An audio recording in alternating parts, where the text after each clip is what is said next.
அரசியல் கட்சி நடத்துகிறாரு, நாளைக்கு நான் தான் முதல்வருங்கிறாரு, இதை பற்றி தெரிஞ்சிருக்கணுமா தெரிஞ்சிருக்க வேண்டாமா? தெரிய வேண்டியது காலத்தினுடைய கட்டாயம் இல்லையா? காவிரி தீர்ப்பில் உங்களுடைய நிலைப்பாடு என்ன? காவிரி பிரச்சனை உங்களுடைய நிலைப்பாடு என்ன? நான் என்னுடைய நிலைப்பாடு சொல்கிறேன். அதே மாதிரி அவருடைய நிலைப்பாடு சொல்லணுமல்ல? அதே மாதிரி இபிஎஸ் ஓபிஎஸ் இவங்களுக்கு சொல்லணுமல்ல? இடதுசாரி வலதுசாரிகளுக்கு சொல்லணுமல்ல? இந்த தீர்ப்பை யார் நடைமுறைப்படுத்த முடியல?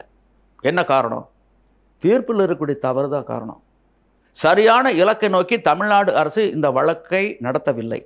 தினந்தோறும் நீர் பங்கீடு என்ற இலக்கை முன்னிறுத்தி வழக்கு நடத்தப்பட்டு அதற்குண்டான ஒரு தீர்ப்பை பெற்று தந்திருந்தால் கர்நாடக காவிரியில் வரக்கூடிய நீரை தீர்ப்பின் விகிதாச்சாரப்படி தீர்ப்பில் என்ன சொல்லியிருக்காங்க?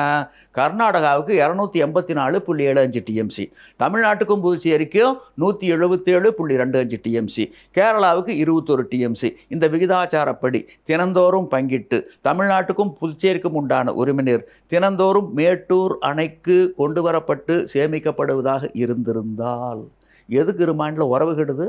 எதுக்கு மோதல் வருது? எதுக்கு இறையாண்மை ஒருமைப்பாடு கேள்விக்குறியாகுது? எதற்காக தமிழ்நாட்டுக்கும் புதுச்சேரிக்கும் உண்டான உரிமையினரை கர்நாடக நீர்த்தேக்கங்களில் தேக்கணும்? அவங்க கையில் போட்டை சாவி கொடுத்து மாதாந்திர அடிப்பில் திறக்க சொல்லி ஒரு உத்தரவு பிறப்பிக்கணும்? ஒரு சொட்டு கூட கர்நாடக நீர்த்தேக்கங்களில் தேக்கக்கூடாது. அந்த நீர்த்தேக்கங்கள் கட்டுவதற்கு தமிழ்நாடு அரசு புதுவை அரசு பணம் கொடுத்ததா, இல்லை தேக்கி வைக்கிறதுக்கு வாடகை கொடுக்குறோமா?